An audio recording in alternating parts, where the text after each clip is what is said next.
Curious George Goes to a Chocolate Factory by Margret and H.A. Ray.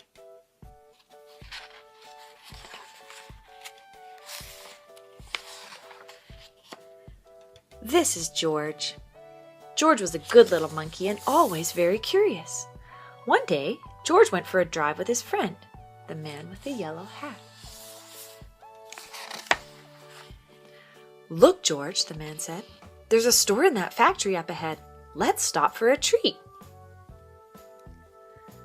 George loved chocolates. Inside the store, boxes of chocolates were stacked everywhere, but the man with the yellow hat found his favorites right away.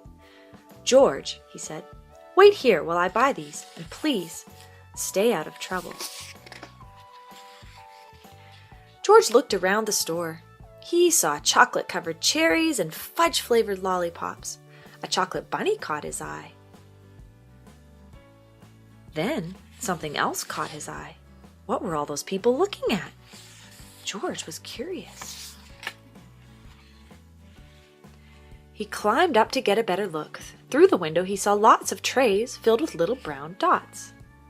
What were those little brown dots? George was curious.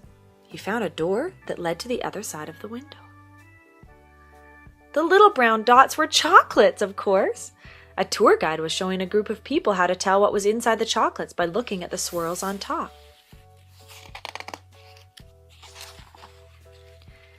This little swirl means fudge. This one says that caramel is inside. And this wiggle is for marshmallow. This squiggle's for a truffle. This one is for nougat. This sideways swirl is for orange fluff. And this one is for George's favorite, banana cream. George followed the tour group until they came to a balcony overlooking a room where the chocolates were made.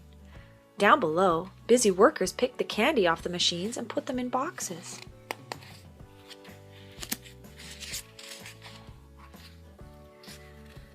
These were the machines that made the chocolates with the swirls on top. The chocolates came out of the machines on long belts. But how did they get their swirls? George was curious.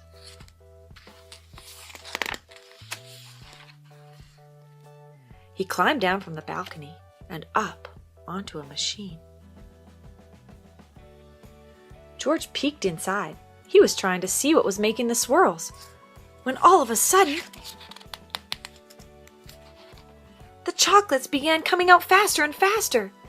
They sped by him so quickly they seemed to be running on legs of their own. "Quick! Bring more boxes!" yelled a man with a tall white hat. "What happened?" asked another man. Nobody answered.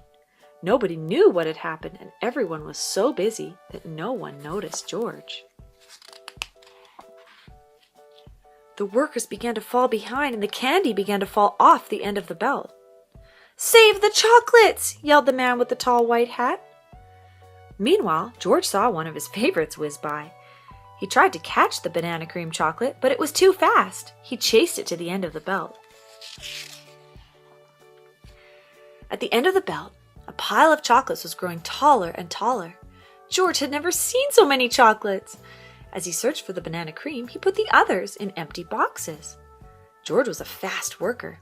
Someone noticed and yelled, "Bring that monkey more boxes! He's helping us catch up!" Not all the chocolates made it into boxes, but no more chocolates fell on the floor. Just when George and the workers were all caught up, the tour guide ran in with the man with the yellow hat. "Get that monkey out of here!" she yelled. "He's ruining our chocolates!" "But this little monkey saved the chocolates," explained the workers. Then the man with the tall white hat said to George, "You may have caused us some trouble, but you were a speedy little monkey. You deserve a big box of candy for all your help." George was glad he was not in trouble, but he did not take the chocolates.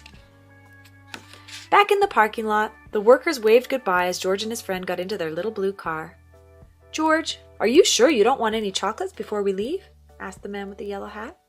George was sure.